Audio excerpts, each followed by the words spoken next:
Hi, I'm Vanessa Perry. Today I want to talk about Ernest Hemingway's author identity, masculinity, and my favorite short story of his. Ernest Hemingway is one of America's most influential and most studied writers from the 20th century. Much of his long lived fame also comes from being one of America's favorite images of rugged masculinity. Sometimes he played the part of one of his protagonists as much as he did an author through wild adventures such as exotic big game hunting and deep sea fishing. Behind Hemingway's public persona, however, was a man suffocated by the ideas that he helped perpetuate. He is the careful craftsman of his image, but his life experiences and the society in which he lived played a significant role in its creation. Hemingway's hyper masculine mask helped him rise to fame, but also ultimately contributed to his innermost turmoil and downfall. The trouble with figuring out the truth of a person is that it requires getting to the heart of why they choose to don certain facades. Everyone puts on some degree of a mask, at least occasionally. For instance, it's pretty damn easy to understand why a person is considerably different at the local nightclub than, say, during a job interview. In the case of Hemingway, though, understanding his larger than life macho persona he desperately projected is far more complex, because just like you and me, he was a complex human. It is easy to argue that Hemingway only presented a specific characterization to the public because it matched his writing. After all, contemporary writers, including myself, do it as well to varying degrees. The reality, though, is that we already are these people. It's not necessarily a completely brand new fabricated mask. For example, I'm a dark fantasy writer. Think about what dark fantasy is, whether you're talking about the latest big hit, Alchemized, or the series A Song of Ice and Fire, or the Witcher book series. And now let's consider my writing room downstairs. It is decorated with dried flower petals, butterfly taxidermy, fungi prints, and witchy portraits. It's got tarot cards, candles, spirit bells, and of course, many books. You might not be surprised to learn that although I enjoy a full palette of color, my wardrobe is primarily dark. I've always been drawn to mystery, magic, and the macabre. Dark fantasy very much relies on atmosphere and aesthetic, and it happens to suit my personality perfectly. No wonder I write it. Yet, it's more than that. You now know I'm a writer, but I am also obsessed with literature and storytelling. A few months ago, I finished my bachelor's in English. I'm now pursuing graduate level study in creative writing and literature, and I began coursework for that in just a couple weeks. On top of that, I independently research folklore, myths, and rituals. I don't just research books and other texts either. I also research video games. For example, I'm currently working on a scholarly conference paper that I hope to get published in a scholarly journal on the Game of Impact Award winner South of Midnight. That and much of my work focuses on how fantasy narratives both shape and is shaped by communal and cultural identity. On Substack and on here in 2026, I will be discussing many contemporary fantasy novels under that lens of identity. And I'll be alternating it with classic texts that have been well researched because, one, my literary interests run deep and wide, and two, to show that reading and studying contemporary texts are valid and just as important. But let's not get off track. The reason I'm telling you all of this is because I want to show you exactly how much I love storytelling and what it means to the human experience. Of course, I hope those who enjoy my content read and enjoy my dark fantasy pirate novel when I eventually publish it this spring. But the point is that the content that I put out is and will be things that I am passionate about. Is it a persona? Sure. But is it entirely fabricated to suit my marketing? Certainly not. That would, under no circumstances, be sustainable. I assure you that even if writers emphasize the parts of them that align well with their work for public eye, that is indeed a natural part of them. Keyword on emphasize, not create, emphasize. Now, let's get back to Hemingway, who seemed desperate to explore man versus nature with wild adventures. Emphasizing that part of his persona was not only about catching the attention of the public to benefit his writing career, though it certainly helped, it was about so much more. And it begins, though it does not end, with his childhood. So he grew up in an affluent family nestled in the idyllic town of Oak Park, Illinois. And it would be easy to dismiss Hemingway's childhood as a potential catalyst to the man and writer he would become in both the public eye and in private. I mean, of course, we know that childhood's important, but let me continue. The pressures of growing up in the American dream poster image have to be considered. It might not seem like he would have suffered much hardship, but we have to go a little bit deeper than that. So, in the Oak Park community at that time, traditional Protestant values were devoutly followed. At the same time, status symbols of class and worth were embraced. Keeping up with the Joneses was indeed a lived experience. That was like peak time for keeping up with the Joneses, I think.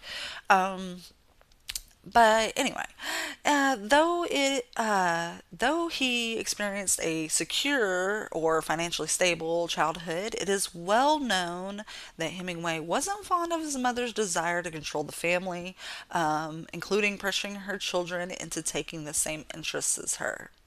Now, whether or not he truly hated his mother, there are some potential doubts. There is no doubt, though, that he felt compelled to come from out of her and his five siblings' shadows later in life. Furthermore, witnessing his father's deep struggle with depression and later watching him succumb to suicide had to have affected Hemingway and his life greatly, as it would anyone. It is that initial experience with the rules and social standards of his community and the emotionally intense household that laid the very foundation for Hemingway's beliefs, as do all our childhood experiences and, well, going into young adulthood. Furthermore, coming of age during World War One and being a part of the lost generation meant disillusionment, especially regarding traditional American values and ideas that lend itself to the mythical American dream. Furthermore, the effects of World War One had on soldiers shook the foundations of masculinity. American men, born and raised under culturally shared ideas of masculinity, went to war as soldiers, Red Cross volunteers like Hemingway, and so on. And they weren't the only ones in the world. It was not just American men that shared these ideas of masculinity. So therefore, it's not only been American men that faced this disillusionment during World War One that have been studied. British soldiers experienced much the same. But onward.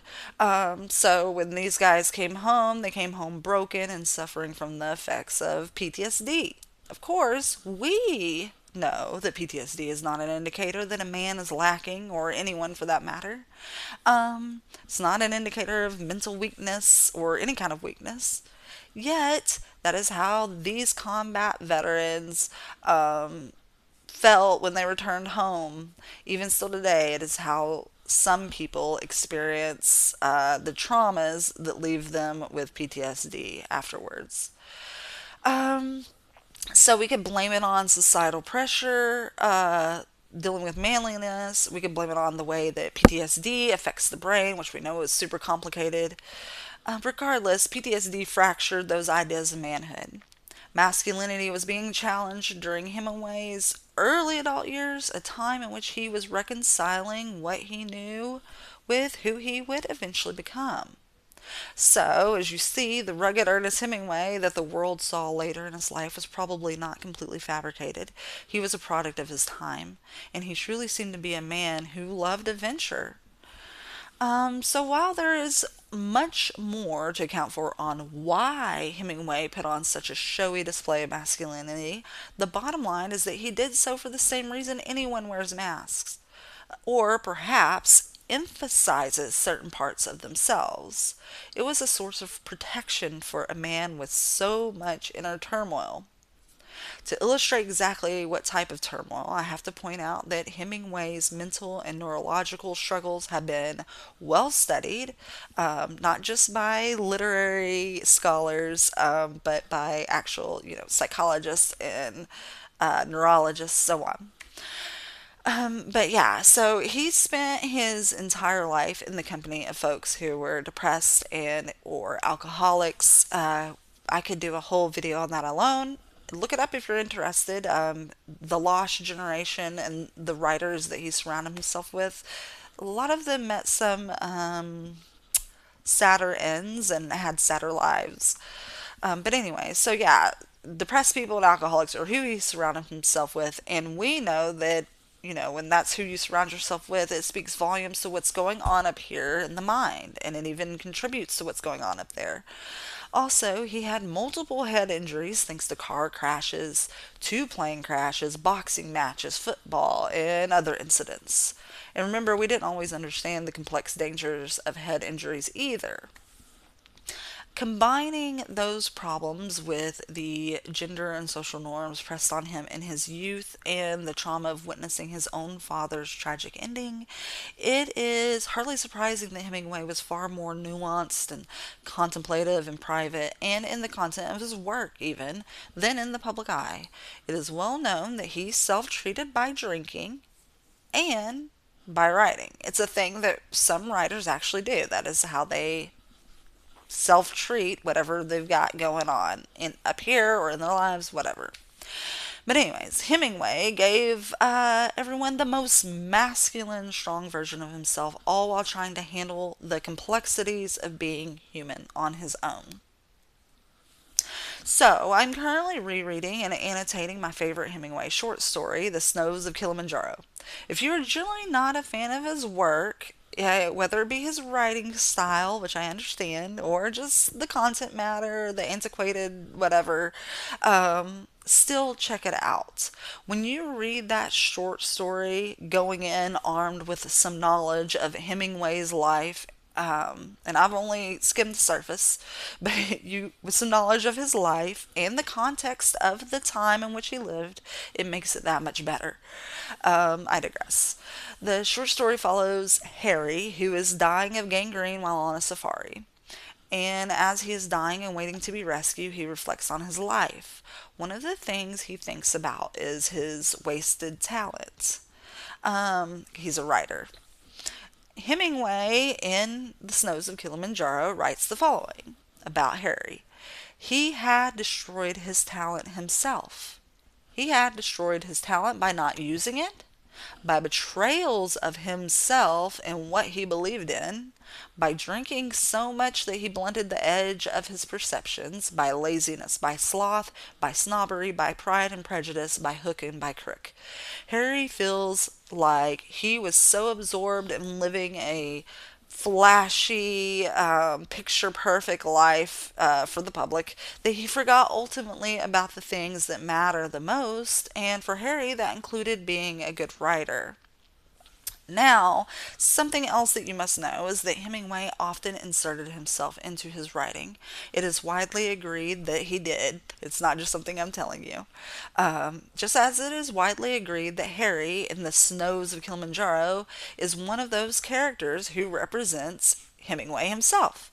So when we consider that, everything we know about his life and everything we know about the historical context in which he lived, we can infer that Hemingway had some regrets.